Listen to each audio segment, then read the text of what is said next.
As we move now into our last segment on Yemen, where the world's worst humanitarian crisis enters its 7th year this week.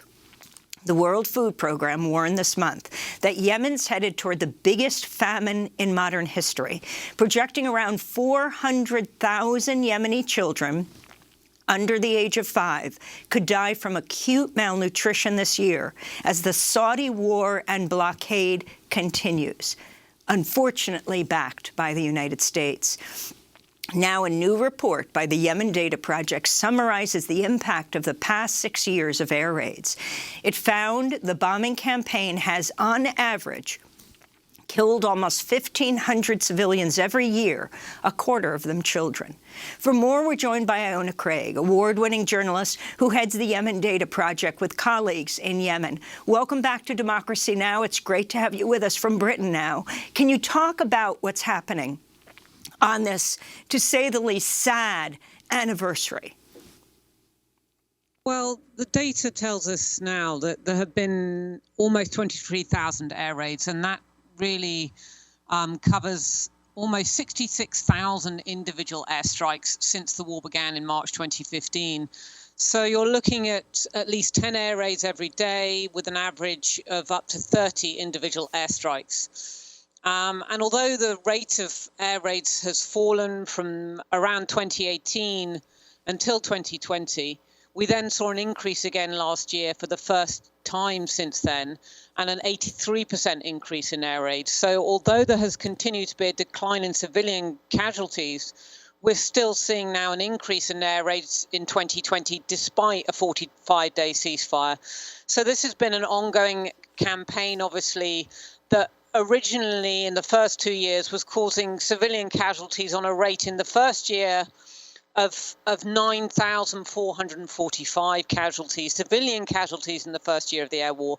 That dropped significantly over the years and was down to 147 last year, but we're still seeing mass civilian casualty events. One of the most deadly airstrikes in the air war was in 2019.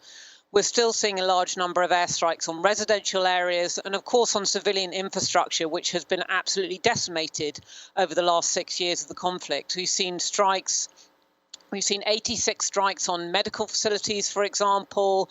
We've seen 800 air raids on transport infrastructure, 150 air raids on water and electricity facilities, and the list goes on, really. So the damage that has been done to civilian infrastructure in the country will go into the hundreds of millions of dollars, as well as, of course, impacting the humanitarian crisis that the country is now facing. Iona, could you talk about, Saudi Arabia has been responsible for the vast majority of these airstrikes, of course, but could you talk about also the involvement of other Gulf states, the UAE, for example, and precisely what kind of support the U.S. has been giving to these airstrike operations? Well, we know the United Arab Emirates has been playing a leading role in the air war in particular. It is one of the main nations in the region involved in the air campaign. What we don't know from the data that we collect is which individual states are responsible for individual strikes. We don't know that from the data that we gather. It is all from open source, so it's very hard to tell which individual nations, whether it be Saudi Arabia, whether it be the United Arab Emirates, or it be other countries like Jordan that may be responsible for individual strikes on particular targets. But this is part of the problem and one of the reasons why the data is being collected. There is a severe lack of accountability and transparency in the airstrikes that are happening. Unlike in Syria and Iraq, where you will have Western nations who are part of the coalition carrying out airstrikes, at least providing some information on the strikes that they are carrying out as far as data is concerned. There is nothing in Yemen.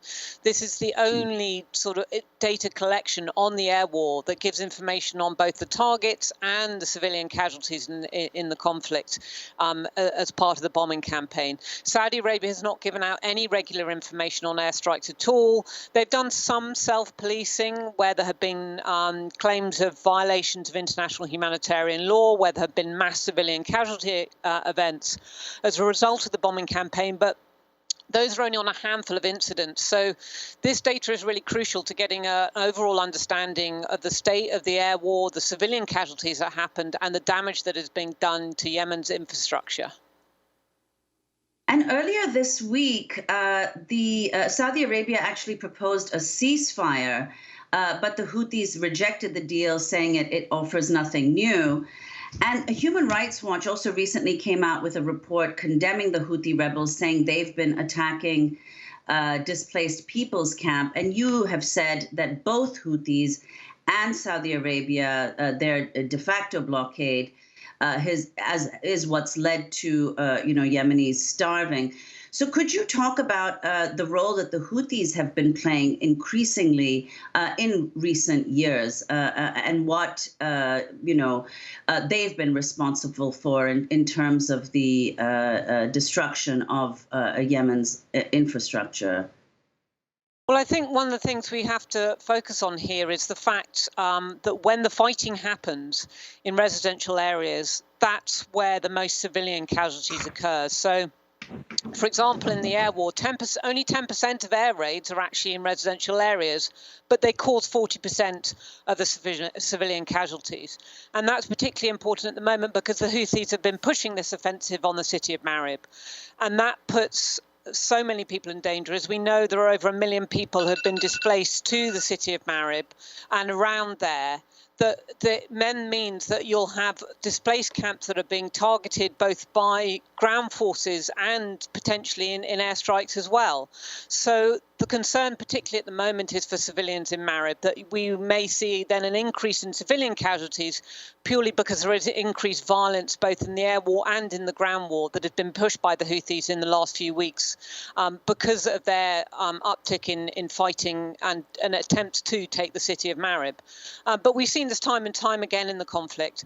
When residential areas become a focus of the fighting, whether that be in places like Taiz or in Aden earlier on in the conflict, that's when you will see more airstrikes in those areas and more civilian casualties. And Taiz, the city of Taiz and the governorate has been one of the most heavily hit. It's second most heavily hit governorate in the country, and with civilian casualties reflecting that as well.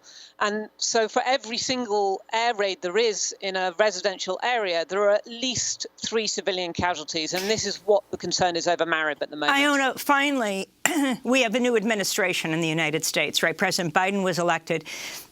Says he's taking a different approach to Saudi Arabia. Do you see a difference when it comes to Yemen? What do you think the Biden administration should be doing? Well, we'll certainly be looking, as far as the data is concerned, on whether that does have an effect. It's probably a little bit early to tell at the moment. There was a 27% month-on-month reduction in air raids in February of this year. And that's the lowest monthly rate in more than a year of air raids. Whether that's indicative of what the announcements made by the Biden administration, it's probably a little bit early to tell.